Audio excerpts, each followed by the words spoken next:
Thanks for checking out the Leon LeGray podcast. Today is Friday.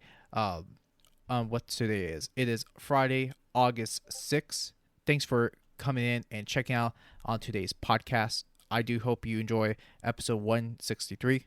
Before I begin, I want to go ahead and give you a few words of our sponsors, which today I wanted to just give you guys a moment to look up on Scooch. If you are looking for protection for your phone, this is a wonderful choice for your phone and an excellent way to protect your phone. Either if it's an Apple phone you have, LG, Samsung, you name it. And it's really, really good. I've had this for months, and plus the fact of the matter is that I really, really enjoy this case. It's sturdy and it does a great job for just simple needs. Absolutely. And I love it. I absolutely love this case. So go ahead and check out the link down in the description below. So you guys can go ahead and check out the cases for your model phones and go ahead and check that out. The next is Brave. I use Brave on pretty much on a daily basis. I love Brave. Brave is a really good browser that I use on a daily basis to protect from advertisers or trackers, anyone that is tracking me the most. Something that I use every single day, and I love Brave, and something that I recommend to people whenever I am talking to people on the street, people on the internet, whatever it may be too. I love Brave. Brave is something I use for my daily web surfing activities. Go ahead and check out the link down below and just click on the referral down the show notes of the description down below. And also I have other ads down below if you guys want to go ahead and check it out. Please be sure to check out all the links below, and make sure to support me on the following down there if you want to help me as a creator and support me as a creator furthermore. So with that said, thank you so much for checking up on today's podcast. I hope you enjoyed. Please be sure to rate, review, like, or subscribe wherever you are. Take care. Yo, what's happening, everybody? Leon LeGray back here on episode 163 of the Leon LeGray podcast. That's right. We are in 163 of the Leon LeGray podcast, and thank you for joining in on the latest and greatest of the Leon LeGray podcast. And before we begin starting, I want to just go ahead and put this out there to everybody that is watching or that is listening to me on your podcast services of your choice, like Apple Podcasts, Spotify, Google or Stitcher podcast, or any of your podcast services of your choice. So looking on forward, and for me, what I look forward to most right now is stuff that's been happening, like decentralization, new stuff that's been going on right up on the net, and I cannot wait to use more on what we are seeing, definitely. And I'm very happy that that we're seeing more decentralizations, things that's going on up on the net, and this is really cool stuff too. And if you've not heard of it, a YouTube alternative, that something I've been using for some time to watch all my other creative creators out there that pretty much switched from YouTube all the way to a place called Odyssey. And there's other YouTube alternatives out there, but YouTube has pretty much synced below. And to me, the other day, when I was watching YouTube or trying to look for a video specifically on a concert which is from my favorite band, Faith No More, which I couldn't find the freaking concert for the life of me. And I have to tell you though, YouTube is sinking down its ugly rear head, and I do not like the direction of YouTube, where it's going. I just don't. Whew. And I really have to say this, but YouTube is really not the same where I used to know. And YouTube is just just being what it is, just being a dick on the search, on search, and I couldn't even find the Pacific video, the Faith No More, 2015 live in Hungarian video, which I was trying to find. It was like one of my other favorite live concerts. Not for one, I couldn't find it. So let me just switch over my cam over to Odyssey here. As you can see, you can check out my channel, which I have all my audio and video videos published right here, right up on Odyssey. So guys, go ahead and check out this YouTube alternative right here, which I think you guys would like, and I think you will like it a lot too. And also, best thing about this too, like if you already have a YouTube account already to this point, that means, guess what? You do not have to go through having to re-upload all the videos that you've had over the years. So guys, go ahead and do yourselves a favor and sync up your YouTube channel up on Odyssey and get it posted right there too. In fact, one of these days, once the Odyssey uploader is done much better, I'm not going to even go and upload any more videos up on YouTube. But for now, this is the alternatives that we have up on against YouTube. The big bag boys around too, which to me, I don't like where YouTube is going, and I want to definitely share Odyssey. In fact, let me just go back onto Odyssey's main page so you guys can see over on my screen. I love the stuff that they have. In fact, I follow a lot of Bitcoin news. So yeah, just mostly Bitcoin news in general, tech news from other commentators out there that were up on YouTube, but now up on Odyssey as well. So just scrolling down, and so looking over here, they have categories for each and every one. Especially if you're a gamer, upload your stuff on Odyssey. If you're about beauty, upload it on Odyssey. Or if you're a musician, get it out there. What are you waiting for? Please, please, please go and do yourselves a favor and check it out. Goodness sakes. So, all right, everybody, and that's why I just want to go ahead and mention. So that is one of the things I figured I'd put this out there, because I know when people said, how about put your content up on YouTube? I say, sure, why not? How about put your content everywhere so people can see your content? Which, to me, I think there should be so many choices for people to do this, to get their content, not just one platform, but many platforms as much as you can. And honestly, though, it's just so many platforms, alternative platforms out there. It's just ridiculously hard to keep up with everything.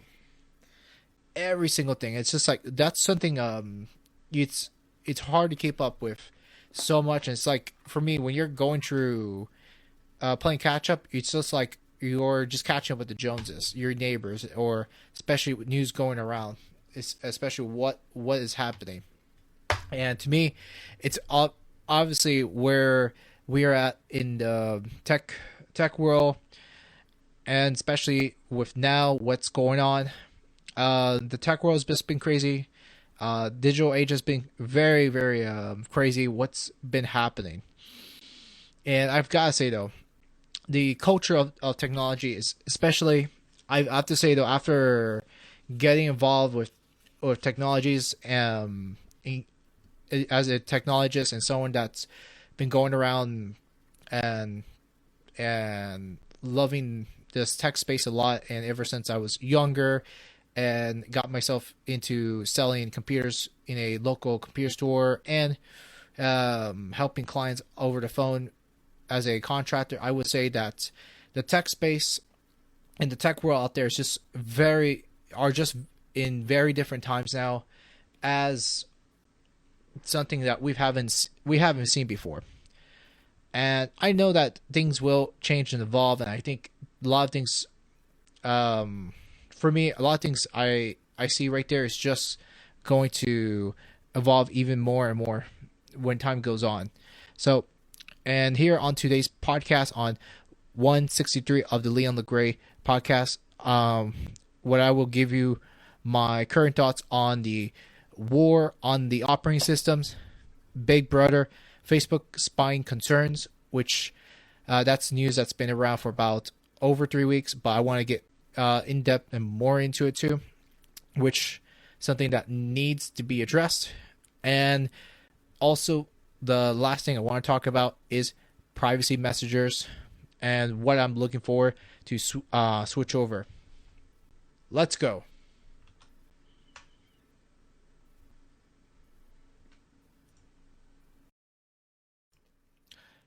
And first is first. So, in before I get into other articles on today's show, so the first thing I want to outline one thing, what I've said from last episode, what I've thought about too.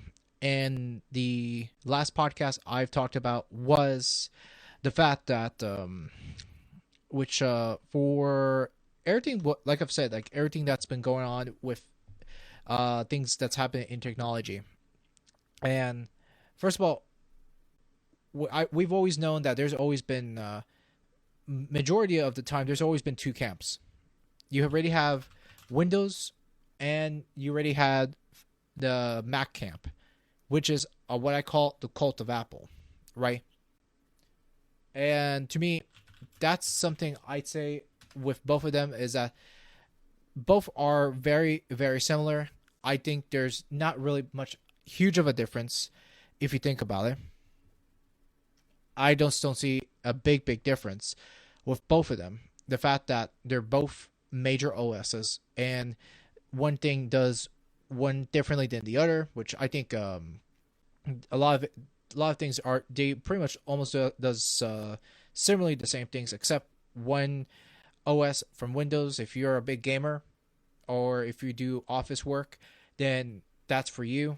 You gotta stick with Windows. If you're working through server side or working remotely, which is mostly supported majority of people that are working from home, and that's something that you've got to stick with Windows, and that's the further from the truth. Now, if you're working in major music or movie productions, then the Mac is going to be for you, and that's where all the creative outlet that's going to happen. And especially as someone like last week, that's right there have always been a very, very popular choice for a lot of the young generation. That's someone that's using Macs, especially if they're creating like YouTube videos or who knows, video projects for small companies or advertisements. Then that's where I think the Mac comes in play for a lot of these people, right? So that's the one thing I'd say about those two too.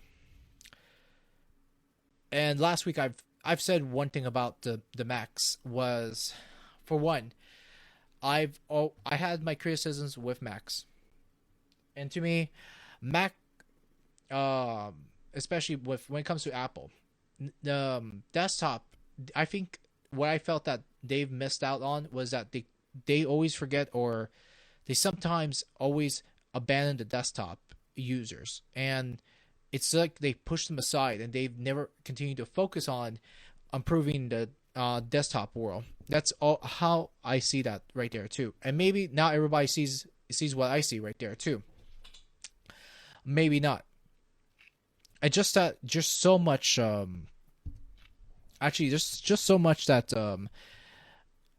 what Apple seems to miss right there too. And I feel that with the changes, what's happening with Apple recently, it's always something that a lot of people felt that Apple was always one step ahead of the curve of the competition.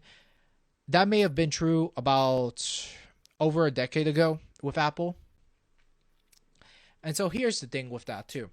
Maybe they've have been ahead of the curve over a decade ago, and I've said this with credit, was that Apple tends to make good looking products, and they've always made good looking laptops for people, especially like right here, which is the iPhones, right? iPhones, iPods. Uh, what else? And I think I'm missing something. Oh, iPads, right? So that's one of the main products that right now I felt that Apple has been very focused on, which is mobilities and the portable players. But nowadays, it's not about portable players anymore. It's just not, and that's where I think they've pretty much shift their gears from being just a music player, quote unquote music player, from being from a portable MP3 player through now a mobile company. So I remember years ago that Apple changed their have changed from being just a computer company, and how can I put it this way? They're not really just a computer manufacturer company anymore, too. They don't just make computers; they make mobile devices as well. And I have my criticisms with Apple last week, and I think this week I will definitely get onto the verses between Windows and and Macintosh, the new Macintosh OS, OS 11, Big Sur, which to me I have to say though, Big Sur, boy, boy, oh boy, I think it's just so much to unpack right here too. But I will definitely go ahead and talk about the Big Sur, coming from my perspective. And I haven't looked a lot about Big Sur, but I will just give you my 2 cents on it pretty soon. First, I definitely want to talk about for Windows 11, which I think it is very important with Windows 11. I think where they're approaching. And before I previously stated that Windows Meet, and I don't even know who on earth have talked about having Windows Meet, right? And that's one thing I felt like it was really odd about their some of the decisions that Windows was working on too, right? I almost felt that it was kind of a weird decision from it. But either way, I think that one of the advantage I can see is that there's some things that Windows have got right, and or Microsoft got right with Windows operating system, and some things haven't. Like especially with the era of privacy concerns with people too. And I've had that issue, the same issue as well. Now, my speculation with all this is that with if you're going to get Windows 11, are you going to be paying the package when it comes out, or getting that as is for free, without having to wait? So that's the main thing I can put it this way is just I don't know, it's just so much things I would say that Windows have now. It comes to me very clear that Windows has an advantage.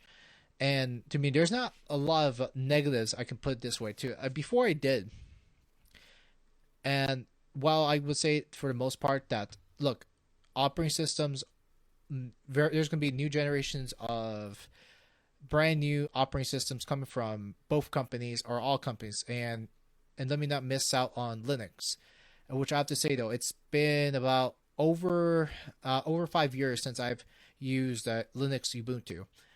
And I would say that, especially with a lot of people in the Linux community have talked about Ubuntu being very corporate. But right now, it is not the time to talk about Ubuntu. But Ubuntu I will talk about in some point in the future episode, because Linux is a very massive distribution. So there's so many operating systems within the Linux space right there too. And so now with Windows, let's go on to it too. I don't think a lot of the changes are necessarily bad. I think you definitely have changes that are really good on Microsoft's Windows 11. And the thing about this is that I think a lot of people may not take the user interface lightly at first. Here's one thing I'll put it this way. I have to say it is different, and I don't think it's terrible at all. What many people are saying, and coming to that conclusion right there too, it's just not. It's not very horrible design. In fact, the design that Microsoft done does look pretty stunning. Um, in fact, the way they've marketed Windows 11 is actually very good. I don't think it's a terrible decision coming from Windows, and probably they'll do really good with the way they'll end up displaying this OS on tablets and on laptops. And I am excited to see what goes on as well too. And probably, who knows? I even state before that I probably will end up pirating Windows 11 before I even make the purchase. That's what I would do. In fact, if they offer Windows 11 for free, I would just download it on a flash drive and just test it out from here too. I think that would work. I think so as well, because I will say, and I will be the one to say this, but I don't think Windows 11 isn't gonna at anything at or it look anything similar like the Vista issue, right? That people tend to see this as. I don't think so. I really, really don't think so. And the fact of the matter is just like, a lot of people, they'll come to hate new things when it comes out too. And I was like that before, and I will say, and I'll admit that I was very skeptical with new products that comes out, and you don't know how that's gonna work out too, especially when it comes to new operating systems. One of the things you gotta be concerned with new operating system is that you do not know if they're gonna have backwards compatibility. And backwards compatibility, it can be funny with very much like new operating systems that comes afloat, and you do not know how it's all gonna work, and nobody will really. And I think with Windows 11, I think this is gonna give Microsoft a new edge or a new step to definitely give a chance to give this brand new UI a chance, really. If you think about it, I just think that that's what they're trying to do or attempting to do, that is. And it's not bad. Changes aren't always all bad. In fact, with what I've already DuckDuckGo'd, which I like I do like the interface with Windows 11, and I have to say though, they're now taking some bold moves and some risk on the UI. I think it is absolutely good that they're trying to step up right there too. And then going on the other hand, with Apple's camp, let me add more with the Apple's camp as well. Is that to me they've become way too conservative on their tactics, and I think the UI with the Big Sur, I'm gonna just say this, and I think a lot of people may not like it, but I think that they've pretty much come to a very conservative approach when it comes to the brand new UI on Mac OS, which I think it's kind of a shame, because I would think that they would have done major reamp with the Big Sur. And looking over here and switching over to this screen right here, the Big Sur. And look, and let me just go closer. Like, in fact, there hasn't been like very much huge changes. I'm sure they made they took off the edges, and they made it very clean and all, but it just almost feels like previous Mac OSs, except all they did is made the UI pretty, and pretty much that's all this what they've done. And it's not like they've made a drastic change, right? And I'm sure there's gonna be people that love it and hate it, and who knows, right? And I don't know, they could have made a better step into just going out and made a redesign that was well worth it too. And I'm sure that people in the Apple camp will be end up being happy. And who knows? I'm just looking over right there. I have to say, like, with people that demonstrated with Apple's Big Sur, I I have to say though, it is a little disappointing. They could have had done they could have done a better job. And for the most part, I have to agree. They could have done a better job what they could have offered.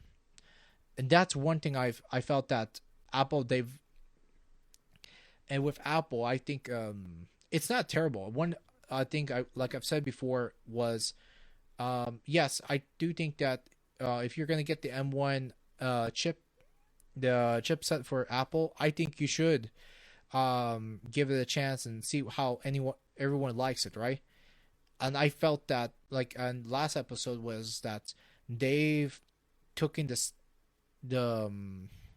this brand new step of the Mac OS 11 into the wrong direction. It doesn't feel like an upgrade.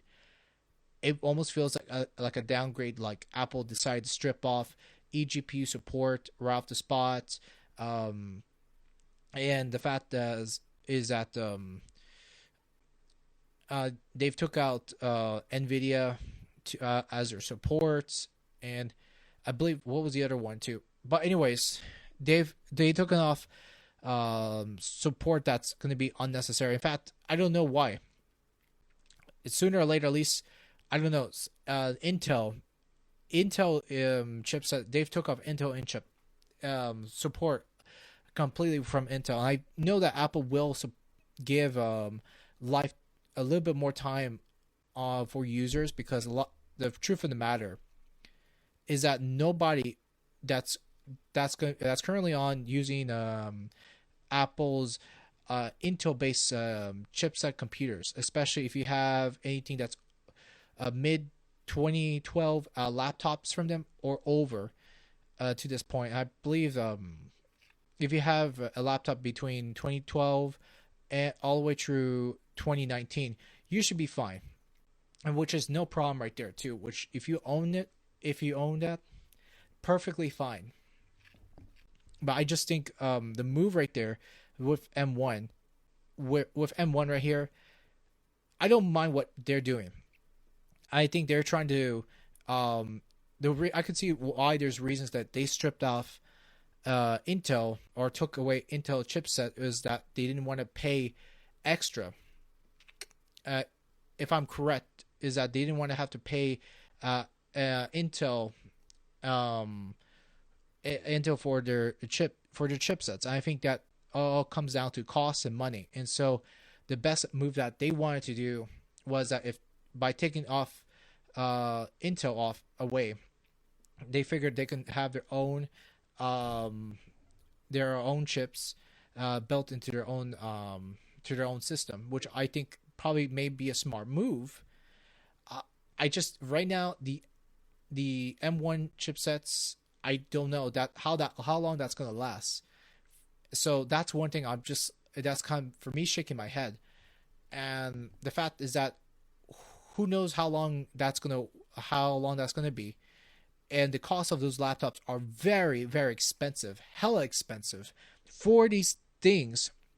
In fact, uh, my the joke I've always felt like this inside joke that comes to me about those laptops is that what happens if they don't ever last long. Let's just say like within 2 to 3 years or less than that, they'll end up creating a laptop. Let me just make up something out of my mind. Let's say if they create a laptop called the M the M3 laptops, right? Chipset laptops. Let's say if they were to come out with one like that too, then what happens then?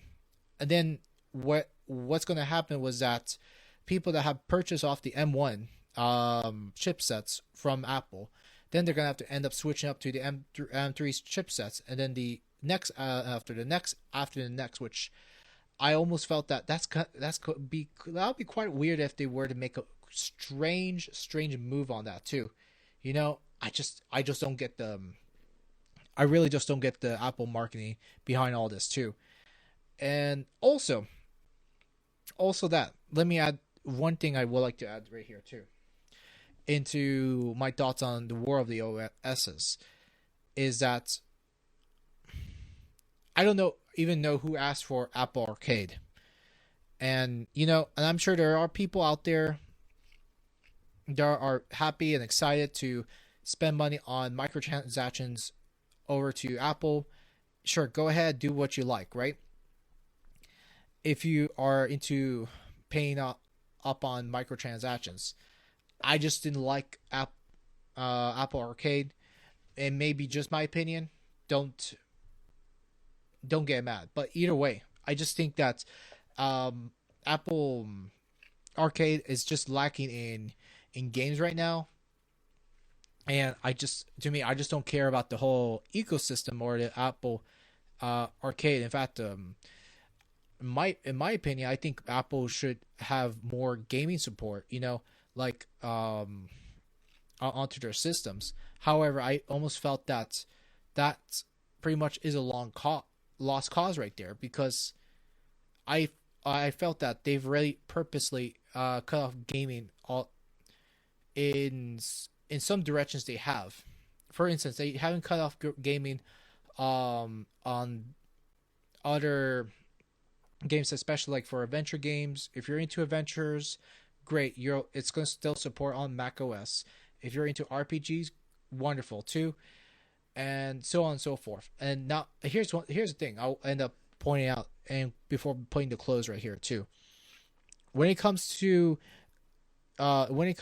big platforms, many times out of 10, Windows Windows is going to be people's choice of playing on the PC off of their personal PCs. It's never always going to be on Mac. Never, ever, ever. Because for one, I will tell you that what was the last time I've seen gamers playing on a Mac? Not so many. Not so many. And also, if you plan on playing games on the Mac, you really have to be very choosy or picky where you play, which games that you can play. Because when I looked on the Steam store and GOG, one of the things it tells me right there is like there's just not a lot of options for the average Mac gamer out there too. There just isn't. But and that's one of the things that I almost felt that they've thrown support out of the door too as well. And that's what I felt that Apple has this thing for they can support gamers, but they're only going to support like gamers for the mobile side right here too. I almost felt that they are just they're throwing their chances out the door, and instead of bringing gamers into the Mac world, they're just pushing them out, and that's where I felt that they're bringing in more people into leaving Apple, and I almost for me that's pretty wrong because they're making all these weird decisions on what Apple wants to do. And I will say personally, I'm not a big fan. I wasn't a big fan of the Apple Watch. I never was when they first came out too. And there's something to be said about this too. I was never a big fan, and when Tim Cook announced it, like probably like many years ago. Here's one thing I put it this way: the Apple Watch was never a personal favorite. I think it was good for people that were into fitness, but really, I wasn't going to pay $345 for a watch or how much that was going to be. And then you had other competitors like Garmin, the Jawbone that were less expensive than Apple. And I saw that price tag. I was like, what am I going to use that for? I'll use a pedometer and use it to count my steps or whatever, right? I just think it was just crazy. Like, just knowing that I would never pay that amount of money for a watch. But if you're that kind of person that wants to hook yourself all into this Apple wall garden, go ahead. That's up on you, man. But for me, I'm like, hell no, I'm not gonna spend that kind of money on that freaking watch. And so to me, that's just that. It's just wasteful. To me, I always liked the Apple when Steve Jobs was around. For Tim Cook, however, I think Tim Cook did decent. I don't think he was the best CEO in my opinion. And truthfully though, and to be fair, Steve Jobs did pick Tim Cook to replace for him to be replaced.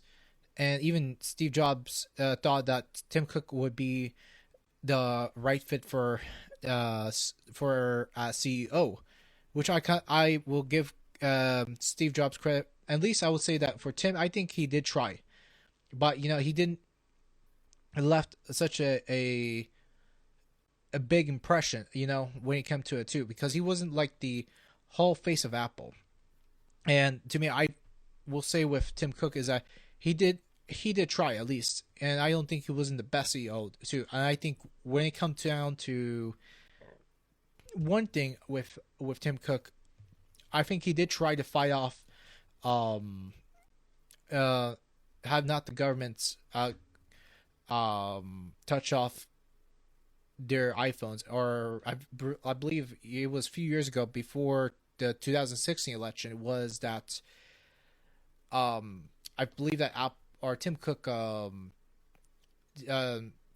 faced had a big face off with the U.S. government in accessing the terrorist phone at the time, and Tim Cook was like, "No, I am not going to do this and that."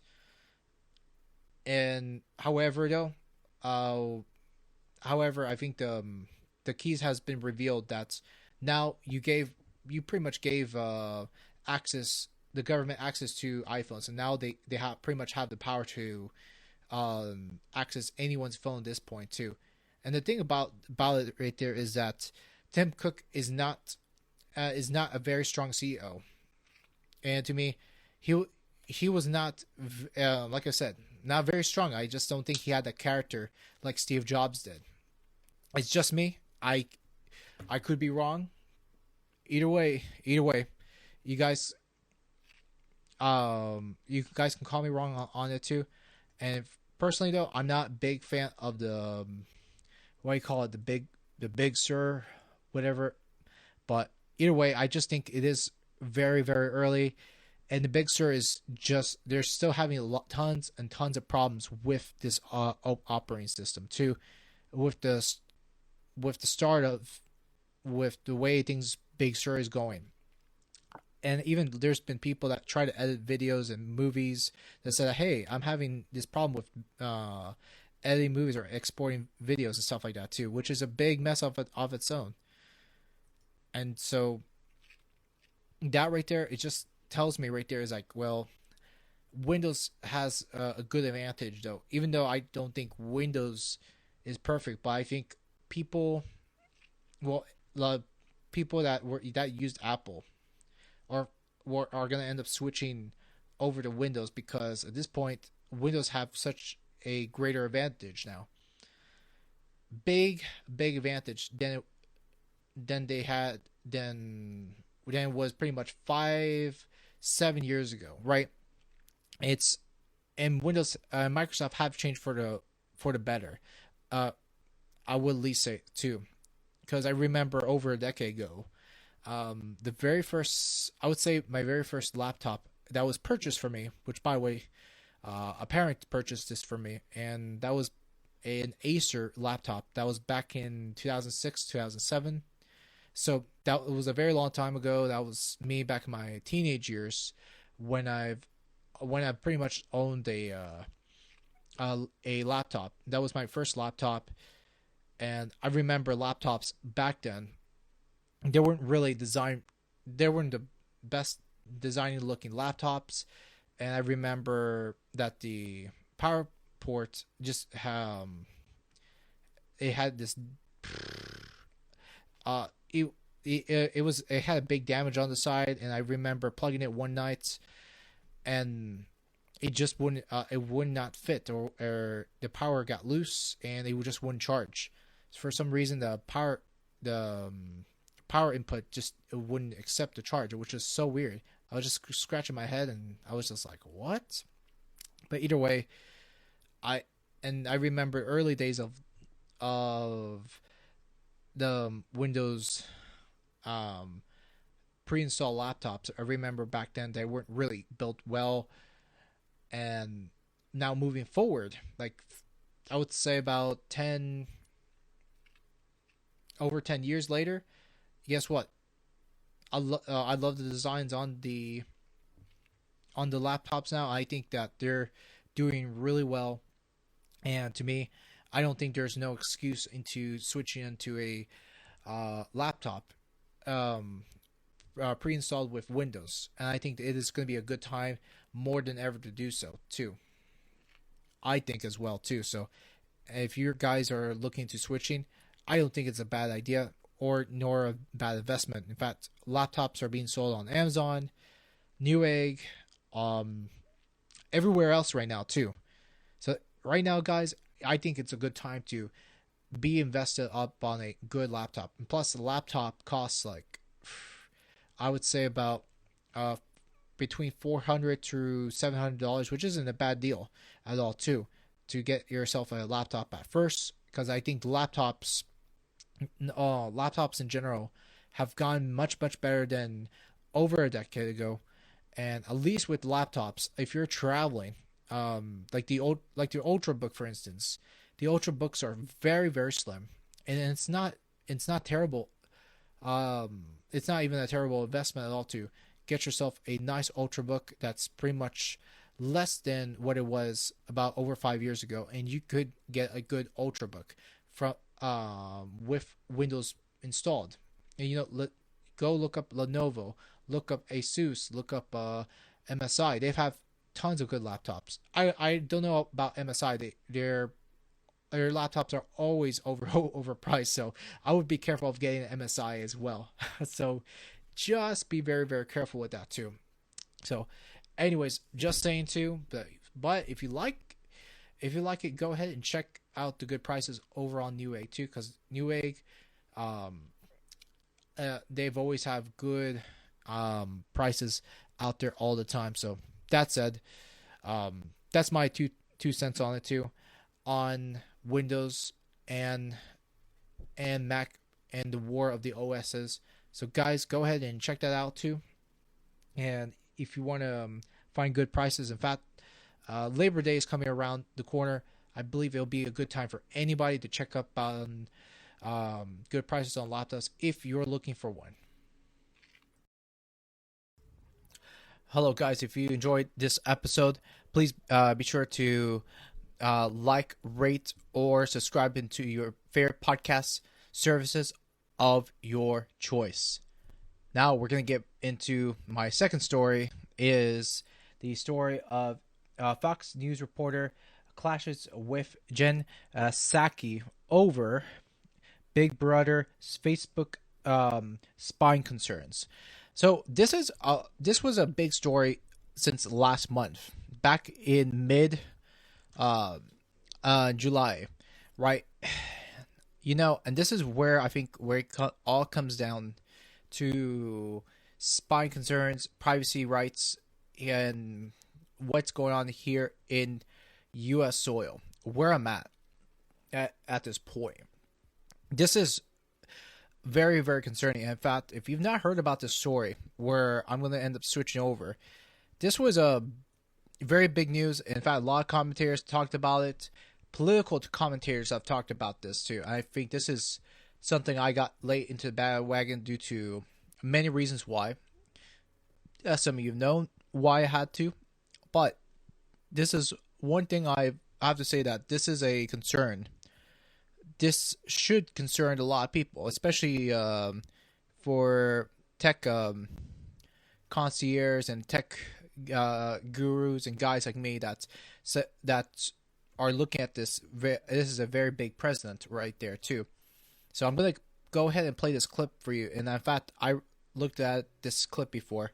I'll give you my thoughts and what I think about this too, about this whole charade. Is the White House worried that China continues stonewalling the World Health Organization investigators, and now saying blow it things up. like they think maybe COVID-19 got into China through frozen food? We are certainly continue to be concerned, Peter, about misinformation coming from voices in China about certainly the origins, their lack of participation in the process, their lack of willingness to provide data and information to the World Health Organization. I'm sorry, but I had to stop right here. But I think the whole hand signal is so funny with the lady on the right. I don't think many are taking notice of it. But sorry, I just had to stop and pause. And so let's hear what this lady, Jen Psaki, has to say. Organization. Continue. As you know, we're undergoing our own process here, our 90-day review here. 90-day review. But certainly the Chinese providing information, being a participant in the process, would aid the effort. And then speaking of misinformation and the announcement from yesterday, for how long has the administration been spying on people's Facebook profiles looking for vaccine misinformation? Well, that was quite a loaded and inaccurate question, which I would receive. Well, Peter, first of all, as you know, we're in a regular touch with a range of media. Okay, so I just have to pause. While she is right, while it is a loaded and a very big loaded question, and yes, it is, but I think the reporter asked this question, it is pretty accurate what he had said. And what he said right here is like, well, how long has the U.S. government has been spying? I think it's a very big question too. Here's how I put it this way too. This is a very good question. I don't think it's that bad of a question, but I almost felt that Psaki, this secretary, or what do you call it, the press secretary, excuse me, yeah. I almost felt that she's just going to be dodging this question, not answering in very accurately. And I don't know what it is, but I look at this evil orange hair woman. I swear though,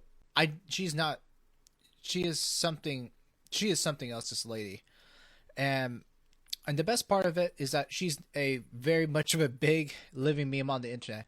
Pretty much circle back Jen. Very, very true. She just loves to circle back. Circle back. I hate to disappoint you. Circle back. Circle back. That's an excellent question. Circle back. Circle back. I hate to disappoint you, but we will venture to circle back all of Circle back. And let's just play this clip.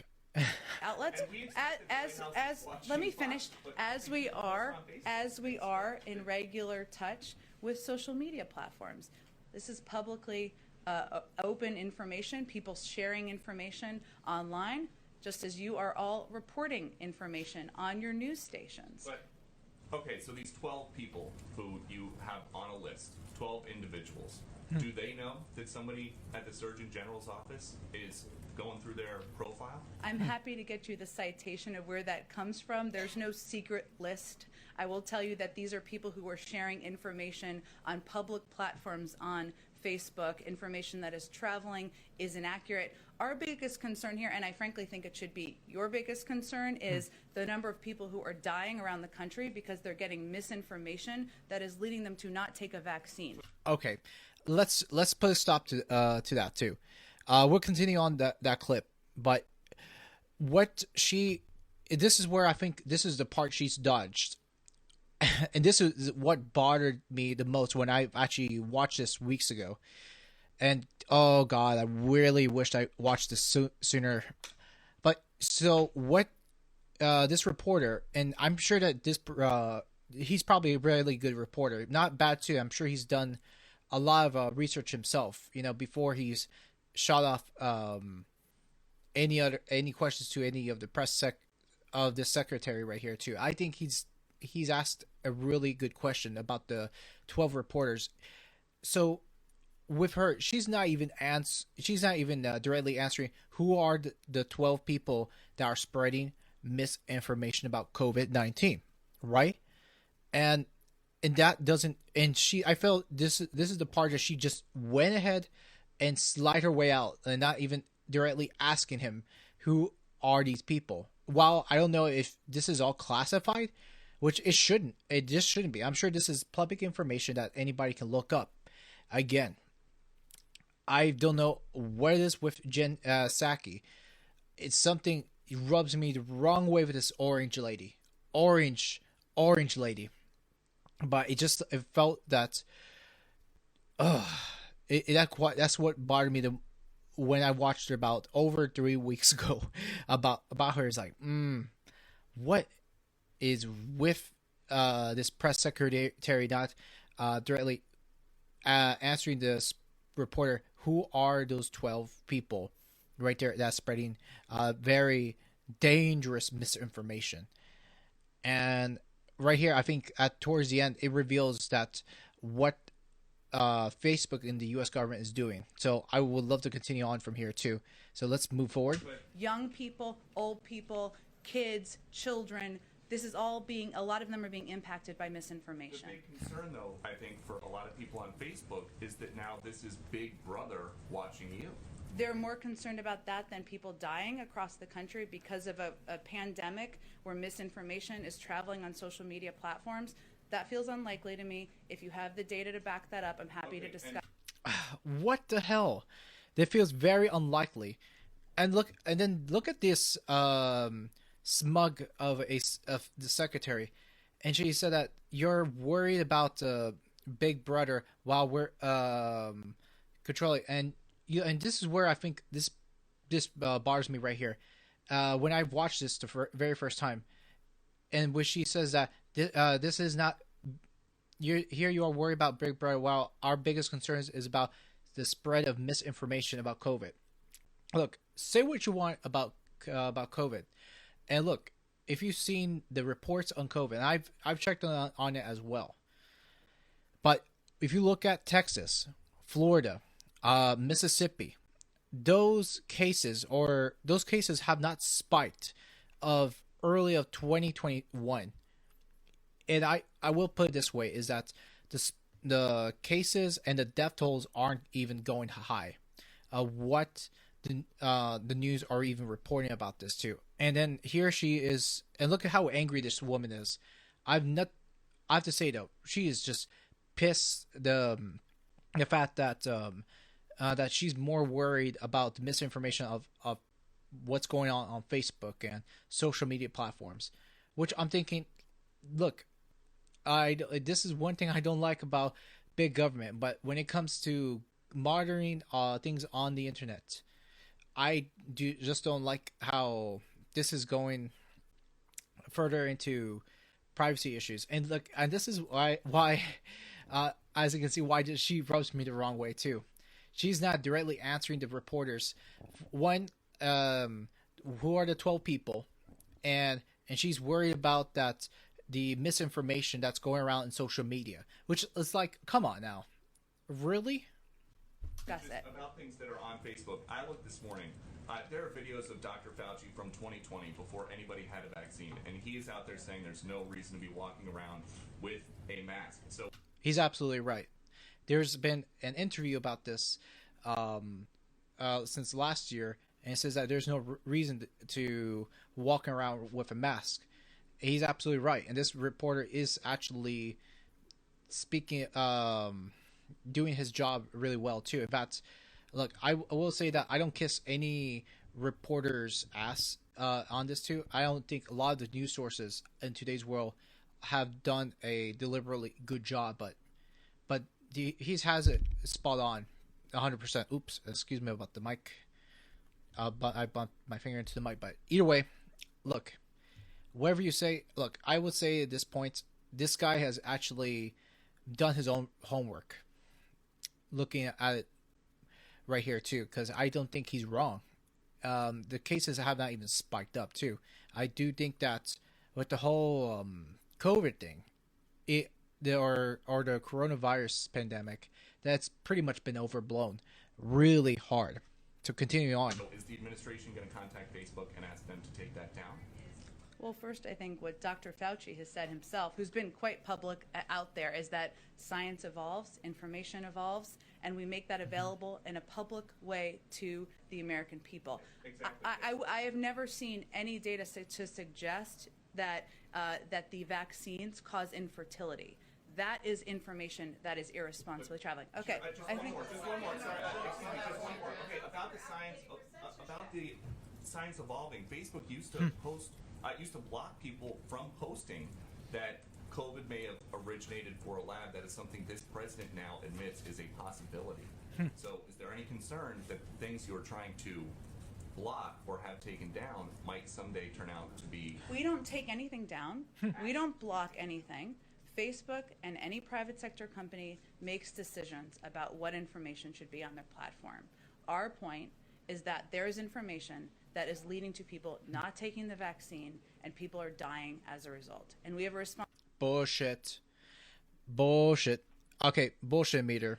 And so she's, this is where I'll find the third red flag coming from her, and the fact she said now marks out saying that this is Facebook's responsibility as a private company to look over misinformation for people that taking the vaccine and killing others. There is no evidence, absolutely no evidence involved on that too, and I swear this is one thing I think with her. She thinks she knows what she's talking about, right? But she doesn't. The fact of the matter is that she's going out there saying that for the unvaccinated are going out there killing other people, which I don't. There is no statistics that makes utter sense about this too. I mean, where is the statistics? Come on now. And what is Facebook gonna do about it? Facebook cannot even monitor every single post of what they do. It's that's so untrue. Responsibility as a public health matter to raise that issue. The responsibility we all have, the government, media, platforms, public messengers, to give accurate information. Go ahead. Okay. And this is where I find this utterly insane. So I can't. It's in this case it's just throws me off so bad too. And in fact, I almost felt that there's been it's pretty much a lot of things that have come out about this too. And what I've learned about last year, and something that tells me right about when things all broke out since last year. I know for one, it's just it made me question about the whole issue at hand, about whether this came out from a lab or not too, or however this COVID existed, or however this came out to be too. Like I've always said, I do think whatever that's been pushed up on the media, they're gonna end up finding ways to blow this whole story really, really hard. In fact, I'm sure there are people that have taken the vaccine, and I will say that I'm not even gonna trash anyone that have taken the vaccine at all. Nothing to that point too. I do think, however, that the fact is that when you looked at stuff like this too, Facebook and the U.S. government in cooperation and together on this to stop misinformation. And you already have doctors that have already spoken out and said that this has lots of similarities over the freaking flu, and if you look at coronaviruses in a general statistics from doctors, even that's been reported, in which it said, and there's other medical papers right there too. I don't have it in front of me. If I did have it in front of me, I would just tell you directly. But there's been doctors out there that's spoken up against the lockdowns, for one. and have said about this too that this is not um this is not a big deal. This has been very much overblown. A lot of doctors are just saying out there right there too.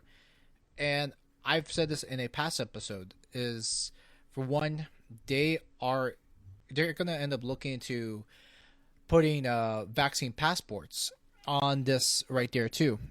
And this is no conspiracy theory. Absolutely not. And a fact of the matter is that you've already seen so many reports coming from alternative sources and things that you're never ever going to find on the media. They there's going to be vaccine passports coming. So coming back into what this press secretary is saying is that it's Facebook's responsibility to file misinformation. And I find this really weird because how are they going to end up doing this? How they're going to file all the people that are trying to post on Facebook left and right. And there's a reason why I don't ever use Facebook anymore. A huge reason I don't. Because of the fact that I knew what Facebook has already become since the beginning. I just didn't like the platform. I think the platform itself, it was pretty much trash from the very, very beginning, where it all started right there too. And I think the fact that a lot of people end up switching to Facebook was because, one, they made it to a point that it was very much a very big hype, and Facebook was just going to take over MySpace, something like that as well too. And that was from the very beginning. But I always knew that Facebook as a company was always trash. It was just, for me, however, something didn't add it right. It's something didn't look right with the with Facebook in general. I always said that just be careful who you go with. At this point, somehow I always feel that. Oh, and then I have a cat over here. Hopefully she doesn't bother me while I'm going to the store.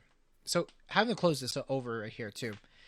This is pretty much a huge cooperation now with big government and big tech colliding right here too. And so in other words, and what this means with Facebook is that basically they can be funded by the government, and in order to keep themselves well. And to me, this is where I find this terrifying right there, to see that coming along together. And this is not a free market of ideas when it comes to social media. And I think it's the worst combination to have government involvement right there too. Big government involvement coming forward. So that's what happens when you bring in big tech and big government together. Worst thing ever added together. This is something I would never want anything to happen with the two colliding to each other. I honestly encourage anyone, get out of those social media platforms. Sorry about the the ending from the last portion. Looks like for anyone that's watched the whole scene with my cat Milo in the background, you gotta forgive me. She just made a surprise guest appearance, so so it's been funny. It was actually quite funny actually. So didn't think she was just gonna jump right off on top of my chair. So it was cool seeing her there. But now she's just now laying in bed. Thankfully so. But yeah, I'm gonna go ahead and finish off with the podcast of today. In fact, and tonight I want to even talk about just about anything which that has to do with Discord alternatives. I think that's a really good one I would like to bring up here. So, which here it says free speech friendly Discord alternatives, which in here it says use a chat app that won't dedicate what you're allowed to talk about. And some people may and may not know about Discord. Discord, after finding out what Discord is and what it is about, Discord is not um, a free speech chat platform, and it's never has been from the very beginning. Look at Discord right now. It's pretty much goes um, through your messages. In fact, group messages, private messages. I find why a lot of people used it from the very beginning because a chat message like Discord was pretty much targeted for young gamers, and which I myself is I myself is still use it for contacting other podcasters and gamers, but I know slowly after looking at what Discord it is, what it's already has become at this point. You look at Discord, and I I definitely want to smart up over the weeks ahead, looking out over new and different platforms. In fact, one time I did use Mumble about I would say about over 3 years ago. It's really good. In fact, I like Mumble. In fact I've used it before. I'm gonna have to get back into using Mumble. In fact, this part right here, voila, you see here, it's shows Mumble on the list of Discord alternatives, which I think it's a good idea to use something else, something that's gonna be dedicated to being privacy focused, even if it's on text, but speech as well. If you're going through that, in fact, I have Mumble installed on my PC, something I love to use much more often, which says an open source community app chat app that can be self-hosted for maximum control over data security and privacy. Other privacy features include always encrypted communications and public private key authentication by default. Mumble also has plenty of features that enhance audio chats, such as high quality sound, low latency, built-in noise reduction, automatic echo cancellation, and automatic normalization of audio output levels. That's a cool thing that Mumble I liked about Mumble from the beginning. In fact, one of my friends had used TeamSpeak before, which it said right here it has a military grade encryption. And now TeamSpeak, I've heard plenty some good things about TeamSpeak, about it, but I didn't. However, I don't know how true it was back then, where you had to end up paying for chat servers to chat with of the rest of your other friends, or let's say if you're playing like Call of Duty or CS:GO. I don't know if that was always the case for that too. So don't count me don't don't count me on that one too, because I know that I may be wrong on that portion right here too. So I'm not too sure how true that TeamSpeak was as a paid or as a paid model for it. Who knows? And could be too, but I would love to look it up too. But something I wanted to mention real quick before going over, in fact, privacy messengers. In fact, I think this one is a really true one. I do want to look over more. In fact, I haven't used Element much, but Element is something I wanted to get into. Something I want to use because which I found out many months ago about Element. I still don't know much about Element. In fact, something I'd love to look up later at some point. So, which says an open source end-to-end encrypted messaging app with several community chat features. Element can be self-hosted for maximum privacy and security and support text, voice, and video group chats. It has a range of customization options for public rooms, which include toggling whether it's listed in Element's public directory and toggling whether the chat history is publicly visible. So that's a really cool function. Right there, I liked about the element, which I like to explore deeply in, very much more. It and I like it because with the element, it gives you a little bit of a sense of IRC, right there. And I know Discord does give you some what of a familiarity of IRC, except it's much more graphical friendly than IRC. But I think in if I have to be fair, IRC was still pretty simple, even for a chat relay, which is still cool to say. And continue on, it says one of its standout features is the Element App Store, which integrates the app with a wide range of other services to extend its functionality. You can even connect Element with other community and team chat apps such as Discord, Telegram, uh, Internet Relay Chat or IRC, like I just said, channels and stack and chat with other people using these services. And that's cool because that's something I'd love to connect with, and I still use IRC like functions, and something I'd like to go over and connect my Discord with Element one of these days. I will. Something I probably will do. Probably I have since I pretty much end up having a lot more time now.